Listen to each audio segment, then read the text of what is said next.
एक आदमी अपनी शादी की सालगिरह पर अपनी पत्नी के लिए केक लेकर घर आया, लेकिन इस बार उसके साथ उसकी एक्स गर्लफ्रेंड भी थी। उसने ठंडे लहजे में कहा कि आज से उसकी एक्स गर्लफ्रेंड भी इसी घर में रहेगी। एक्स गर्लफ्रेंड ने मुस्कुराते हुए पत्नी से कहा कि अब हम एक परिवार की तरह रहेंगे। यह सुनकर पत्नी पूरी तरह हैरान रह गई। तभी पति ने पत्नी पर आरोप लगाया कि 6 साल पहले उसने ही उसकी एक्स गर्लफ्रेंड को कार एक्सीडेंट में टक्कर मारी थी, जिससे वह अपंग हो गई। पत्नी को इस बात पर यकीन ही नहीं हुआ। एक्स गर्लफ्रेंड ने भी उसी पर इल्जाम लगाया। पत्नी को याद आया कि उसने 10 साल तक अपने पति से सच्चा प्यार किया था, लेकिन आज वो एक झूठे इल्जाम के सामने हार गई थी। गुस्से में उसने केक उठाकर सीधे एक्स गर्लफ्रेंड के चेहरे पर फेंक दिया। फिर उसने तलाक के कागज निकाले और पति से साइन करने को कहा। पति ने घमंड में कहा कि उसके बिना पत्नी कुछ भी नहीं है, लेकिन उसकी माँ और भाई ने उसे जल्दी तलाक साइन करने के लिए कहा। एक्स गर्लफ्रेंड के मासूम चेहरे को देखकर उसने तुरंत तलाक पर साइन कर दी। पत्नी ने कागज लेकर कहा हैप्पी डिवोर्स और वहां से चली गई। जैसे ही वह बाहर निकली, एक अमीर आदमी उसे लेने आया। यह देखकर पति को बहुत गुस्सा आया। उसने तुरंत अपने असिस्टेंट को पत्नी की जांच करने को कहा, लेकिन उसे यह नहीं पता था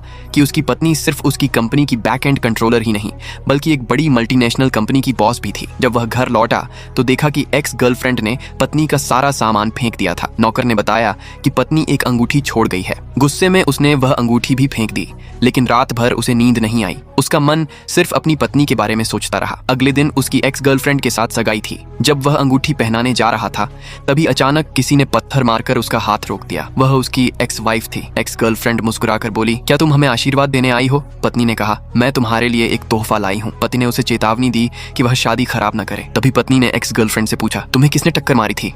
एक्स गर्लफ्रेंड बोली, मैं बेहोश थी, मुझे कुछ याद नहीं। पत्नी समझ गई कि वह झूठ बोल रही है। तभी असिस्टेंट एक यूएसबी लेकर आया। एक्स गर्लफ्रेंड उसे छीनने दौड़ी, लेकिन रोक दी गई। अगले ही पल वीडियो चलाया गया। वीडियो में सच सामने आ गया। पत्नी ने ही उस एक्सीडेंट में एक्स गर्लफ्रेंड की जान बचाई थी। पति को सच्चाई का एहसास हुआ। एक्स गर्लफ्रेंड तुरंत माफी मांगने लगी और बोली कि उसका इरादा गलत नहीं था। पत्नी ने शांत होकर कहा कि उसका काम पूरा हो गया है। फिर वह मुस्कुराते हुए अपने दोस्तों के साथ वहां से चली गई।